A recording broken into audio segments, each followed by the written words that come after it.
Welcome back. Welcome back. We are finishing our love series this week, and then we'll never, ever, ever talk about love again. No, love is behind everything, right? It's what makes everything work. That's what we talked about in week one. And then last week we talked about like what love is. And this week it's just like a re-emphasis, a hammering home on the importance of love, right? The importance of love. So why don't we go ahead and jump into the passage and then we'll just talk about it for a little bit. So we are still in First Corinthians chapter 13, and this time we're going to be starting in verse 8 and go to the end. So it says this: Love never fails, but where there are prophecies, they will cease. Where there are tongues, they will be stilled. Where there is knowledge, it will pass away. For we know in part, and we prophesy in part. But when completeness comes, what is in part disappears. When I was a child, I talked like a child, I thought like a child, I reasoned like a child. When I became a man, I put the ways of childhood behind me. For now we see only a reflection as in a mirror. Then we shall see face to face. Now I know in part. Then I shall know fully, even as I am fully known. And now these three remain: faith, hope, and love. But the greatest of these is love.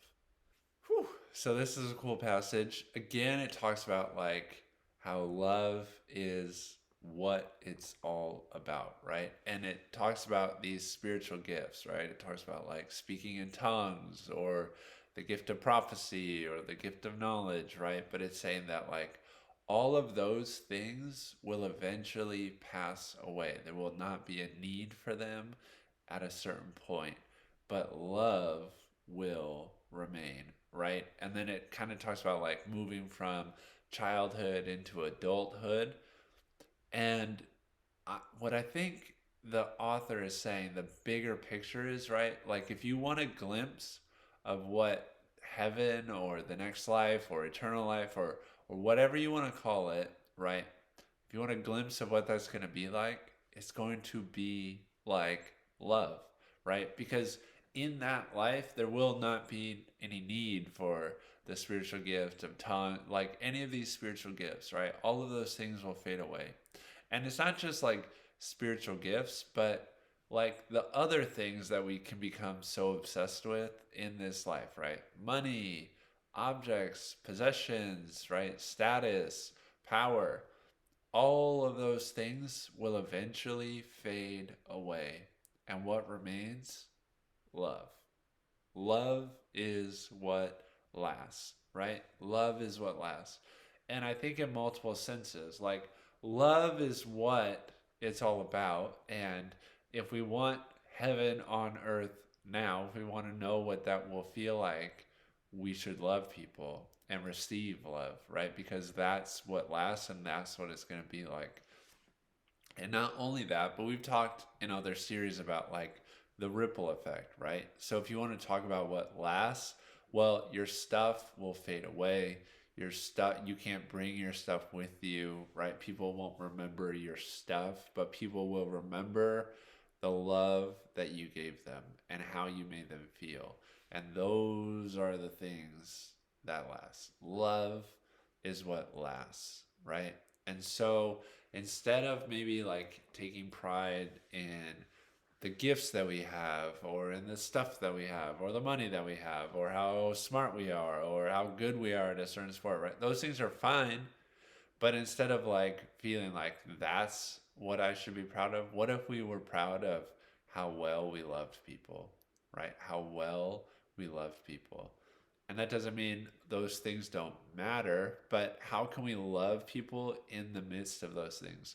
How can we love people with our knowledge, with our ability to play sports well, with our possessions, with our money, with our power, with all of those things that fade away, how can we use those things in the brief time that we have them in order to love? In order to love. Because that's what it's all about, people. It's about how we love and not being so focused, right, on the things that are going to fade away, but instead being focused on what is going to last, which is love, right? And maybe we can think of it as like investments, right? Investments. It was kind of like a meme and a big deal for a while about how, like in the stock market, people are making crazy money off of GameStop stock, right? These investors were like big brains time and were able to invest their money and get a good return from it. And so, what if we think of love in that way, right?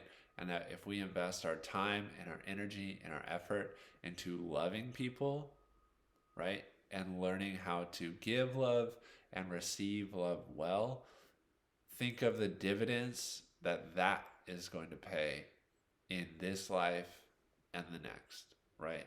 Can we invest in things that last, such as love, right?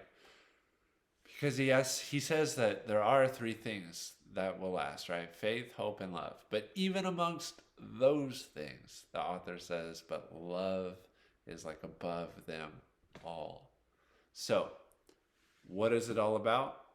Love. And it's simple, but it's also difficult, right? Because we are selfish and we are lazy and we are easily distracted, right? We can get caught up in so many trivial issues. But what matters and what it's all about always has been and always will be love. I think I've said love enough times that hopefully it's sinking in, right? That is what it's all about, right? Even Jesus, when someone's like, what's the most important rule? Like, if there was one rule I was going to pick out, what should I follow? And Jesus said, all of the rules can be summarized by saying, love God and love your neighbor. That's it. That's all we're doing here. We're loving God and we're loving our neighbor. I know you guys show love so well. Some of you were just talking this week at our gathering about like having to be around difficult people, but figuring out what it looks like to even love difficult people that you have to be around, right? So that's my challenge to you. Where in your life are you distracted? Have you lost sight of what is going to last? And how can you redirect your attention towards love, right? Either receiving love or giving love, right? Because that is what it's all about. So, next week we'll have a little one-off, just something interesting to talk about, and then we'll start a new series the following week after that. But I hope you are well. If you ever need a reminder of how much you loved, I will always be here to remind you of that. Because that's what it's all about, baby. We are loved, and so we love others. Be well.